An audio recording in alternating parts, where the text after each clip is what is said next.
Each ethnicity has its own unique health risks, with certain conditions affecting certain ethnicities at a higher frequency than others.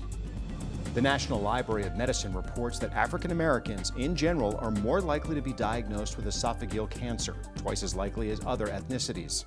With this vulnerability in mind, it's wise to take precautions to keep your health in check.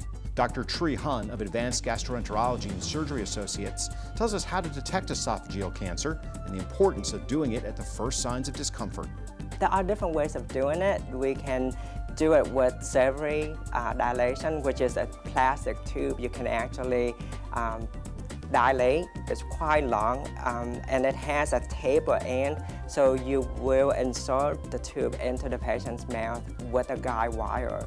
So that is one option. The second option is the balloon. So you do have a catheter. You put the catheter through the scope and you will inflate the balloon right at the stricture site, and that will stretch the esophagus. So depending on your expertise and your comfort level, and we are trained to do that, but some prefer to do the salivary dilation, some prefer the balloon dilation. For gastroenterology practice, you see a lot of patients come with acid reflux, and also you see patients with irritable bowel syndrome, abdominal pain, diarrhea, constipation. So those are the typical symptoms that patient would come in for you to address. I had acid reflux, and I have a large hiatal hernia, and the doctor did an endoscope and discovered I had some problems and gave me some medication in order to deal with it. And after a given amount of time, I came back on his direction, and he did it again. It proved to be an improvement, so I haven't had reflux since he's worked on me. Barrett's esophagus is a complication related to acid reflux. Distal junction of the esophagus being exposed to the acid, and the lining of the esophagus the cell lining the esophagus change into a different kind of cells. They call it columnar junction. So this is a disease problem, and it can progress to esophageal cancer.